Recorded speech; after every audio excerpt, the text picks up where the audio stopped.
20 minutos com Marcelo Yugen. Nascido em Curitiba, Martel Alexandre Del Colle foi aspirante a oficial da Polícia Militar do Paraná. Hoje não integra mais o quadro da PM. Foi aposentado compulsoriamente aos 29 anos, justamente por expressar sua opinião de modo divergente da corporação militar. Para conhecer essas ideias, damos as boas-vindas a Martel Alexandre Del Colle. Martel, bem-vindo ao nosso podcast. Oi, Marcelo, tudo bom? Obrigado pelo convite. Vamos à conversa. Martel, por que você quis ser policial militar?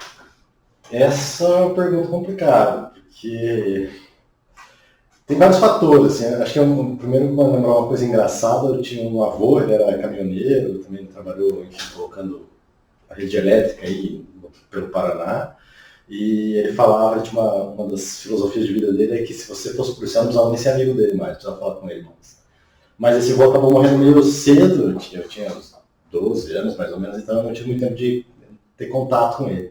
Mas fora ele, na minha família, os militares, ou a polícia, enfim, era muito bem vista, assim, no geral, né? Claro, tem um ou outro que não gosta muito, mas geralmente o pessoal gosta de policial e tal. E também tem essa influência hollywoodiana, vamos colocar assim, né? Que se abrir, sei lá, a Netflix hoje em dia, você vai ver que sei lá, metade dos filmes é policial, ou alguém do exército, ou alguém buscando vingança, ou um espião. Então, isso ajuda a ter esse retrato positivo, assim. Então, eu achava que era uma profissão em que, quando eu tinha lá meus 16, 17 anos, eu falava, não quero fazer alguma coisa assim que eu não veja que vai ajudar as pessoas, que não, sabe? Acho muito legal, cada pessoa tem sua profissão, mas eu queria alguma coisa que ajudasse mais direto, sei lá, bombeiro, policial, sabe, alguma coisa, enfermeiro, médico, enfim, alguma coisa assim. E aí, pelo meu perfil, eu achei que a polícia ia ser uma profissão legal, assim. Então foi mais ou menos essa ideia que me levou para a polícia, assim, na época. E me diga, como é que foi a tua formação na Academia de Polícia? O curso que eu fiz, a polícia aqui do Paraná, ela separa, acho que quase todas do Brasil, né, ela separa essa ideia de oficial e praça, né? Então a praça seria a base ali, seria o funcionário que está nessa função de cumprir, e daí teria essa função de chefia, mais ou menos, né? Que é essa coisa do oficialato na Polícia Militar. Daí eu fiz esse concurso para oficial, tal, comecei a cursar, e a formação, assim, uma das primeiras coisas que eu me lembro é que na época tinha um filme, eu não lembro, acho que é Demi Moore, como é que ela raspa o cabelo, acho que é ela, né?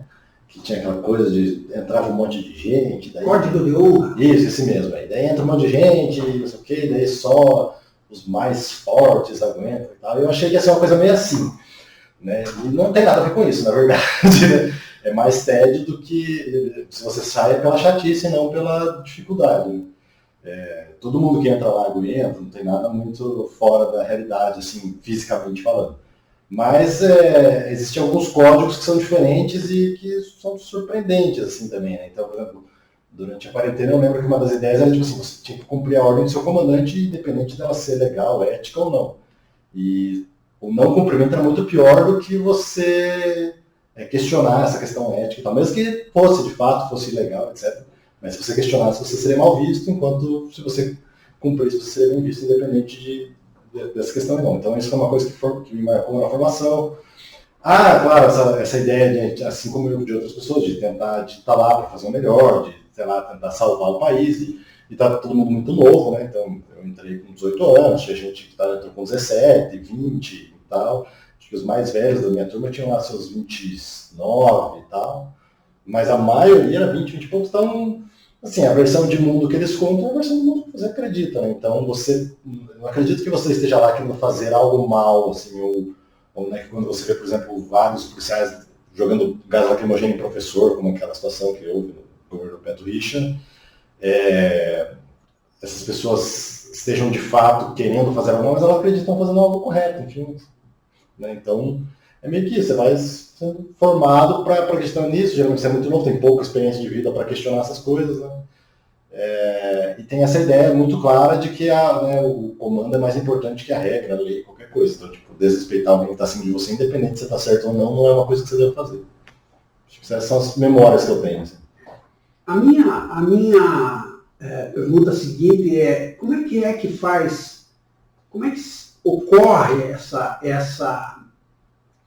transformação que um jovem que entra na polícia para ajudar as pessoas, para salvar o país, palavras que você usou, enfim, para contribuir para uma sociedade melhor, acaba participando de uma corporação que, de um modo ou de outro, entende a cultura da violência como sendo uma forma válida de solução de conflitos. Eu acho que tem vários fatores, né? Por exemplo, tem um ponto que eu acho que é bem interessante citar, é meio que um anti-academicismo, assim, né? Que é uma ideia de, tipo, a polícia ela considera que ela é tão genial que ela não precisa ter contato com nenhuma outra fonte de conhecimento. Então não precisa. Se sai um estudo amanhã dizendo que policiamento com arma de fogo aumenta a violência, digamos, a polícia vai ignorar isso aí, tanto faz, não é esse o ponto. Eles sabem o que fazer. Né? Por exemplo, tem o ProErd, o ProErd é aquele coisinha lá do antidrogas, tem muitas críticas a ele, né, tal, principalmente o modelo antigo, vários estudos mostrando que ele era ineficiente, inclusive alguns estudos mostrando dados escandalosos, tipo que crianças que passavam pelo ProErd tendiam a usar mais droga do que crianças que não passaram. Então imagine, você é pai, mãe, coloca lá seu filho, filha, para aprender sobre drogas, acreditando que ele vai aprender para não usar drogas porque você acha aquilo ruim. E no final, o resultado é que ele tem mais chance de usar drogas agora do que antes. Né? Então é uma coisa que você, assim, seria um escândalo. Mas o argumento da polícia para não parar lá nos Estados Unidos, e que também foi importado para cá, é porque eles não entendem, porque o laço com a criança do policial é muito importante. Enfim, essa coisa de, tipo, não interessa o que a academia, não interessa o que a ciência fala, nós sabemos muito mais que a gente vive na rua. Então, se você fala com um policial que, por exemplo, sei lá, prender drogas é uma coisa que não é eficiente, ele fala, mas você não está nas ruas, você não viu uma pessoa que usa crack nas ruas, se arrastando e roubando casas e tal, enfim, toda essa ideia, né? E a outra, eu acho que é a imaturidade, mas a ideia de que você não conhece muito do mundo, né? Então você acaba assim, recebendo informação. Acho que a gente, né, como eu falei das mídias lá no começo, né, de que ela influencia muito você a ver o policial como uma coisa muito legal, bonita e tal. Também as mídias influenciam você, ou podem te influenciar a perceber isso, que você tendo somente um pedaço da informação de alguma coisa, você pode cometer atrocidades, basicamente. Então, se eu sou criado acreditando que um grupo é meu inimigo e tal, isso pode ser bem problemático. Assim, mesmo que eu seja uma pessoa super bem intencionada, eu posso cometer coisas terríveis. Então, isso é preocupante, né? É preocupante porque uma pessoa nova, com uma arma e com pouca informação, né? O Thomas Sankara, por exemplo, foi o governo, vamos dizer, né, de Burkina Faso, que inclusive foi o cara que deu esse nome, né, para o país. Ele falava, um militar sem uma formação política, acadêmica, etc., é um criminoso em potencial. Ele não sabe o que ele está fazendo, ele está achando que ele está super bem intencionado. A gente pode falar do exército, por exemplo, se uma pessoa, né, entra para o exército de um país. Eu gosto de usar o nazismo porque ele é tão, né, a gente pelo menos ainda acredito que no país a gente ainda possa dizer que todo mundo achou o nazismo ruim, né? Foram raras exceções. Então a gente usa ele como exemplo porque daí fica todo mundo do mesmo lado. Mas eu acredito que um adolescente que, né, entrasse no exército nazista, ele ia ser convencido de que aquilo lá era salvar o mundo, etc. Ele não ia ter muita informação para questionar, e toda vez que ele tentasse questionar, ele ia ser punido, ele ia sofrer coerções dentro do sistema e acaba aceitando até para sobreviver. Então, mas isso que você falou, de que é dada ao policial novato a informação de que um determinado grupo é seu inimigo, isso ocorre na prática? Então, por exemplo, a ideia do traficante e do usuário, né? Uma ideia que eu acho que também hoje é o dia das mídias, por exemplo. Então, tropa de elite também, por exemplo. Tropa de elite, que é muito claro isso. Ali, de fato, há uma pesquisa, pelo que eu vejo, assim, de como a polícia funciona. Porque muita coisa ali, de fato, é bem parecido com o sistema policial. Assim. Então, essa coisa de, por exemplo, o inimigo é a droga. A droga é a inimiga, e aí, por causa da droga, tem dois inimigos, que é o traficante e o usuário. Então o traficante é um inimigo porque ele traz a droga e tal, e o usuário é um inimigo porque ele que sustenta esse sistema. Então são duas pessoas super mal vistas dentro da polícia. E aí justifica a violência. E aí, por exemplo, se essa pessoa, que daí você começa a conectar as coisas, então, por exemplo, tem crianças sofrendo violência, e essa criança ela sofre violência por causa do traficante e por causa do usuário. Então você começa a falar, não, então pode ser justificável a violência contra o usuário e o traficante, porque eu estou salvando a criança no final. Então é tipo um mal menor, vamos dizer assim, né? Por exemplo, a gente tem pobreza, miséria no país, gente passando fome e tal. Mas por que isso? Por causa do traficante. O traficante tira o dinheiro da mãe que ia comprar a comida da criança porque ela está viciada em crack. entendeu? Então ela também é culpada, porque ela não tem uma moral boa o suficiente para aguentar e não se viciar, ela não se preocupa com seus filhos, então toda essa conexão vai fazendo com que comece... a extrema-direita mundial ela usa muito isso, de falar assim, nós temos um problema, e daí começa a mostrar, não, o problema é isso, daí no final ela fala, não sei como resolver. Mas para quem está ouvindo, você já fala, pô, a única jeito de resolver é exterminando esse ponto que é o problema. Então a ideia do policial que sai pra rua matar é tipo, não, se eu exterminar os usuários e os traficantes, acabou. Daí o mundo vai ser, né, tipo, um paraíso, a gente vai poder abraçar animais selvagens pelas ruas e tal. Então, é mais ou menos nesse caminho. Daí, como eu falei, assim, eu vejo que a maturidade faz muita diferença. Né? Só que a maturidade, ela justamente precisa dessa ideia de buscar conhecimento. E aí o anticademicismo da polícia também atrapalha. Daí você vai ter pessoas que entram novas e saem novas se achando gênios. E que acham que ninguém é capaz de ensinar nada para elas. Então, eu tive várias audiências por causa dos meus processos, e numa das audiências eu levei um doutor em sociologia, o professor Pedro Baudet, e o professor Akhenaton também, que são 2 doutores em sociologia. E aí eu lembro que tinha um tenente, tipo, acabou de sair da academia e querendo dar aula para os dois. Tipo, não, você não sabe como é que é. Não, 2 caras que pesquisam violência e polícia, sei lá, a vida inteira. Nunca foram para a rua. Então, exatamente, você não sabe. Conheço. Mas você não sabe que pobres, esse tenente falou, você não sabe que pobres cometem mais crimes que ricos. E os dois, tipo, meu Deus, eu não estou ouvindo isso. Tal. Então é isso, a pessoa nova entra, recebe uma carga de informação e recebe o título de gênio. E ela sai de lá e fala, eu não preciso aprender mais nada agora. Agora vocês que precisam aprender comigo, porque eu sei tudo. Não saia daí. Depois de um breve intervalo, a gente volta para continuar essa conversa com o Martel Alexandre Del Colle. 20 minutos com Marcelo Yugen. Está conosco neste episódio o portal MedDoctor, o maior portal de marketing para médicos, clínicas e hospitais. Acesse meddoctor.com.br. 20 minutos com Marcelo Yugen. Voltamos com o Martel Alexandre Del Colle, ex-aspirante da Polícia Militar do Paraná. Martel, como é que a gente pode pensar em algum tipo de direcionamento para melhorar, não apenas melhorar as polícias no seu relacionamento com o cidadão comum, mas também para que ela possa ser mais do que é hoje um fator de melhora da noção de segurança pública como um todo? Eu acho que tem caminho. Essa é a primeira coisa que eu acho que é bom dizer, porque às vezes a gente conversa desse pessoal, não tem solução. Eu acho que tem soluções. Só que nenhuma solução às vezes, como as pessoas querem, que é aquela coisa de tipo, trocou isso aqui e vai funcionar. São pequenos passos que levam tempo e que dão trabalho. Então, eu acho que isso é importante saber. Assim. Mas eu acho que uma coisa, né, enfim, eu produzi alguns textos também sobre esses temas, então eu posso usar eles assim, em alguns pontos. Então, eu acho que uma coisa importante, primeiro, é a idade. É a idade mesmo. Você tem uma idade para entrar na polícia que seja maior. Alguém com 17, 18 anos não está preparado para entrar na polícia, não está preparado para ter uma arma. Tem até um fenômeno muito engraçado na polícia, que eu era oficial da polícia, né? Então, eu passei por várias escolas de soldado. Então, o soldado se forma mais rápido. Eu fiquei 10 anos na polícia, então vi várias escolas formadas. E a gente tirava até sarro ali entre os oficiais, até entre os soldados mesmo ali, quando a gente estava fazendo papo. Que era formar uma escola de soldado, a gente falava, começou o período dos acidentes. Por quê? Porque sai com 18 anos, faz a carteira e entra numa viatura. Está assistindo filme, que policial, sou o piloto, tal, sei o quê, sempre aquela coisa bad boys, o cara pula uma ponte, salta em cima de uma lata de lixo. O cara acha que é só tirar a carteira e fazer o curso de polícia que ele se tornou automaticamente essa pessoa. E aí o número de acidentes é absurdo, assim. Se formou era sempre, a gente vai começar a fazer acidente. Ele batia com a viatura, por que bateu? Porque estava perseguindo um cara que estava com o farol esquerdo queimado. E daí eu bati aqui no muro e tal. Então, assim, é justamente isso. Falta de experiência, falta de vivência mesmo. Acho que a vida ensina muito a gente a ter noção, proporção das coisas, a ver as coisas diferentes. Então, eu acho que idade tem que entrar mais velho na polícia. Eu colocaria pelo menos aí uns 25, talvez até 30 anos, dá para discutir. Porque eu acho que o policial não precisa ter tem que estar no seu pleno vigor físico. Não precisa. Você precisa ser alguém que tenha noção. 99% das ocorrências que você vai atender, você vai resolver conversando.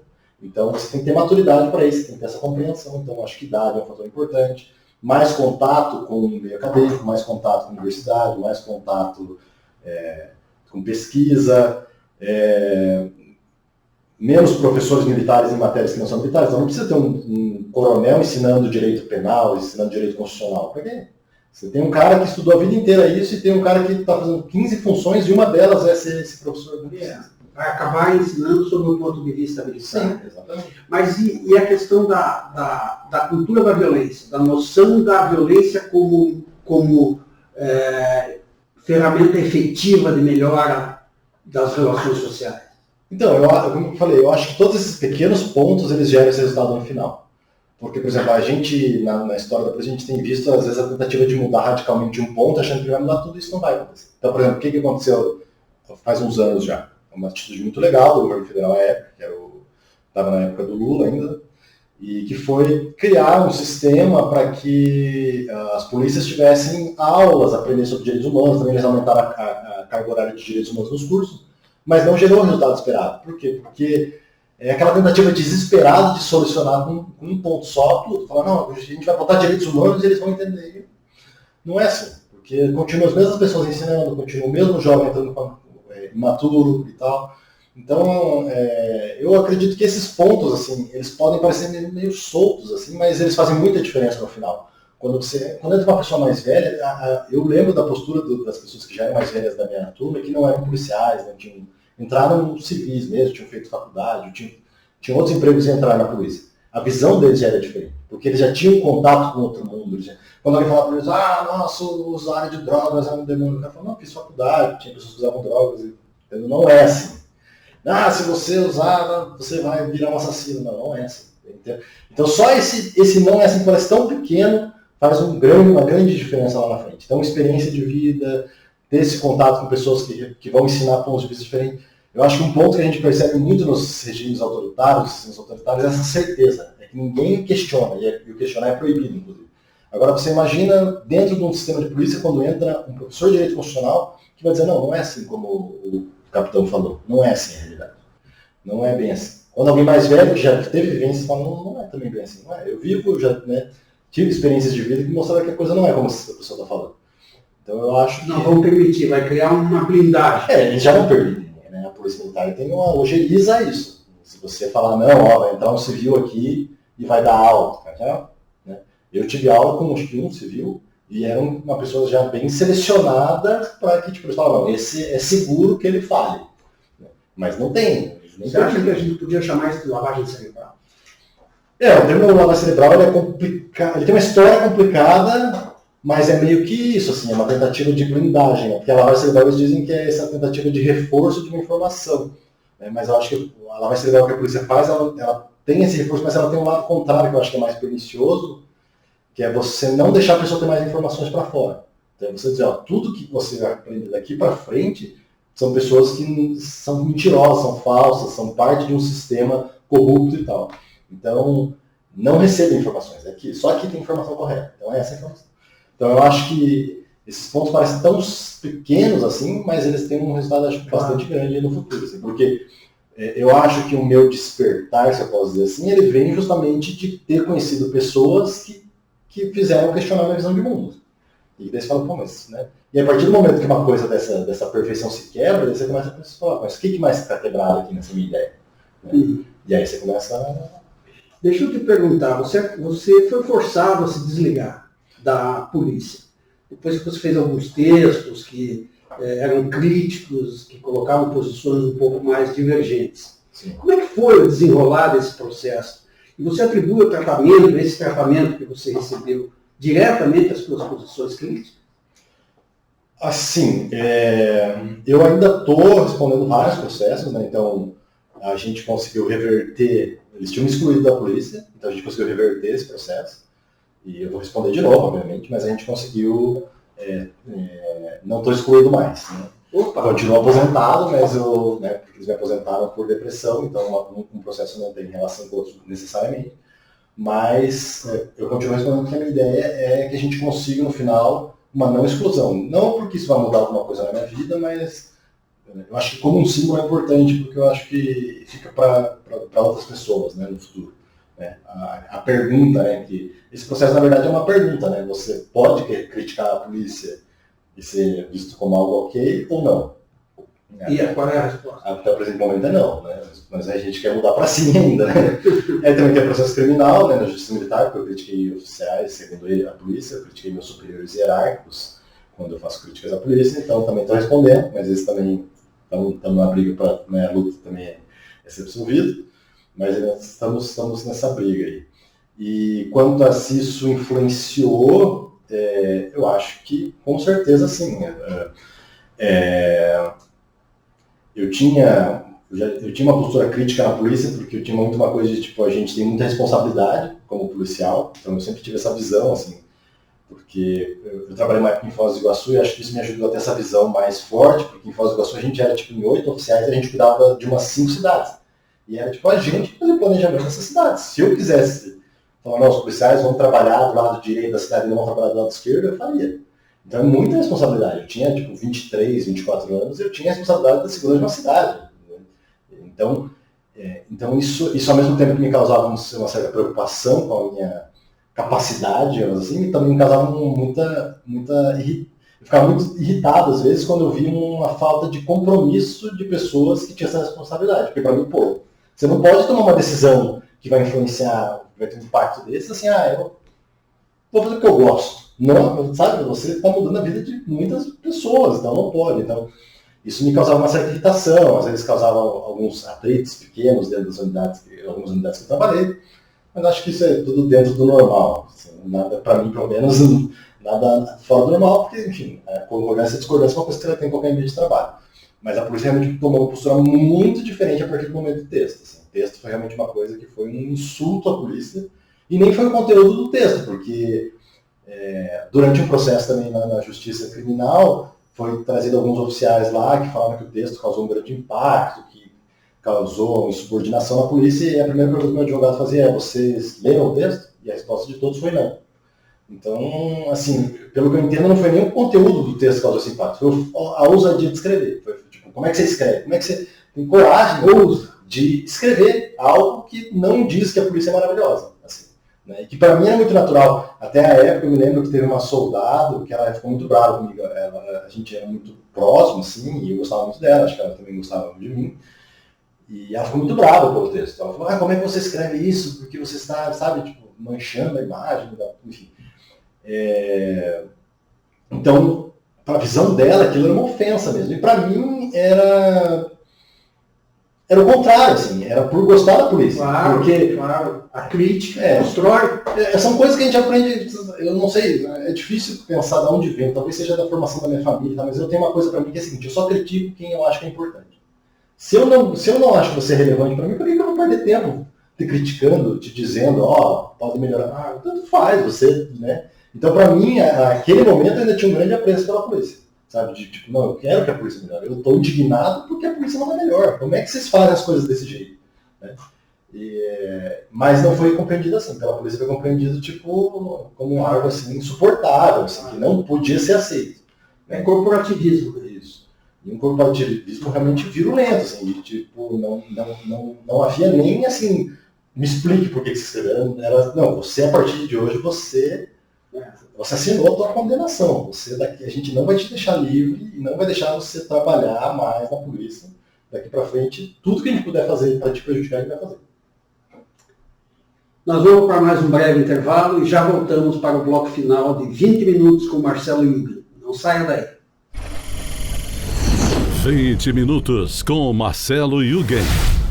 Está conosco neste episódio o portal MidDoctor, o maior portal de marketing para médicos, clínicas e hospitais. Acesse middoctor.com.br. 20 minutos com Marcelo Yugen. Estamos de volta para a nossa conversa com o Martel Alexandre Del Colle. Martel, o microfone, a câmera é sua para as suas considerações finais. Eu acho muito legal, assim, eu adoro conversar sobre isso, porque o Marcelo a gente já conversou outras vezes, que ele também entende muito, tem muita vivência nessa área, também a gente começa a conversar. Embora nunca tenha ido para a rua.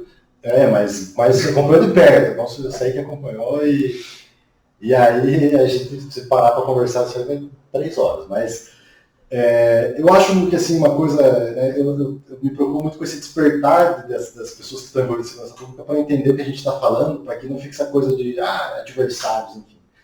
E eu recomendo que, assim, procure porque tem muita documentação hoje sobre isso, né? Então uma coisa que eu tenho feito hoje em dia por exemplo, a Comissão Nacional da Verdade, ela é aberta, você pode ler o depoimento de todo mundo. E geralmente quando você vê lá o Mourão, né, e, sei lá, Helena falando sobre a Comissão da Verdade, eles falam, só ouviram o pessoal que eles queriam ouvir. Não, tá lá todo mundo. Tem gente que lá, inclusive, fala, não, eu assassinei pela ditadura, eu fazia parte do sistema, matei fulano e tal. Então, é legal para você poder ver isso, porque lá tem policiais militares, policiais civis, tem cidadãos que foram vítimas da ditadura, mas também tem lá pessoas que perpetraram ações da ditadura. Então acho que isso faz com que aquilo que a gente falou, de quebrar um pouco essa visão perfeita, e quando quebra você começa a se questionar. Então dá uma procurada lá, tem livros, tem o Operários da Violência também que trata sobre isso, tem um livro também de um rapaz que foi uma dessas pessoas que matava pela ditadura, eu esqueci o nome do livro agora, mas entrando na Comissão da Verdade é fácil de encontrar, enfim. Não se permita que só uma versão da realidade. Acho que isso é fundamental para qualquer pessoa que quer trabalhar nessa área de segurança pública e fazer alguma diferença real. Então, eu agradeço a presença do Martel aqui com a gente. Eu quero até dizer a você que está nos acompanhando que a gente estourou um pouquinho o tempo, mas quando o assunto é fascinante, empolgante, a conversa flui, a gente tende a deixar que as coisas aconteçam. E quero agradecer, mais do que tudo, a você que esteve conosco durante este episódio e que nos acompanhe nas redes sociais, que nos